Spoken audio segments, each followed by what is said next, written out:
Alors, notre objectif dans cette présentation va être de savoir charger le cadastre dans QGIS, cela en flux WMS. Au préalable, vous devez connaître le code INSEE de la commune que vous voulez représenter, analyser. Celle que l'on va utiliser aujourd'hui, c'est sur la ville de Rennes, donc le code INSEE 35238.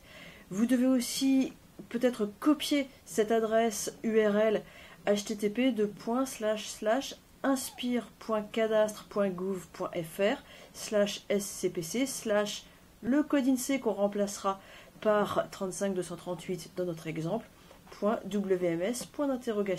C'est l'URL du serveur WMS du cadastre. Évidemment, comme prérequis, vous devez avoir QGIS d'installer puisque nous allons faire le travail dans ce logiciel. Nous allons rajouter donc une couche en WMS. Pour ceci, on va directement ajouter la couche. On le fait en trouvant cet outil dans la barre verticale d'ajout de couches et de données géographiques à gauche. Maintenant, nous devons paramétrer une nouvelle connexion à un serveur WMS. On utilise donc le bouton Nouveau ici. Cette connexion, pour la repérer par la suite, nous allons la nommer, je l'appelle ici Cadastre Rennes, et puis il nous faut ensuite indiquer son URL, son adresse. L'adresse générique de toutes les couches du cadastre est celle-ci, avec ici entre crochets code INSEE que l'on doit remplacer par la valeur du code INSEE de la commune en question, ici 35238. Avec ces paramètres, nous avons les bases pour aller interroger maintenant le serveur du cadastre sur le territoire de Rennes et obtenir les informations, les données géographiques disponibles sur ce serveur.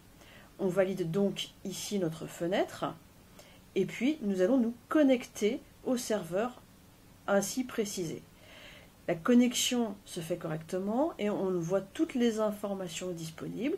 Je vais prendre l'ensemble des couches, donc au niveau 0 ici.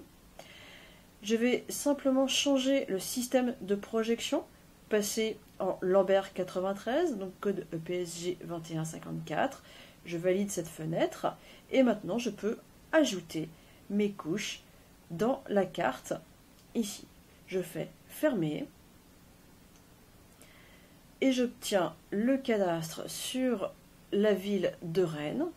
Et quand je zoome, je vois bien le niveau de détail qui s'approfondit. Et en zoomant encore, je vois les noms de rues, les numéros de parcelles et toutes les informations ainsi disponibles. Je vous remercie et je vous souhaite une bonne utilisation du cadastre.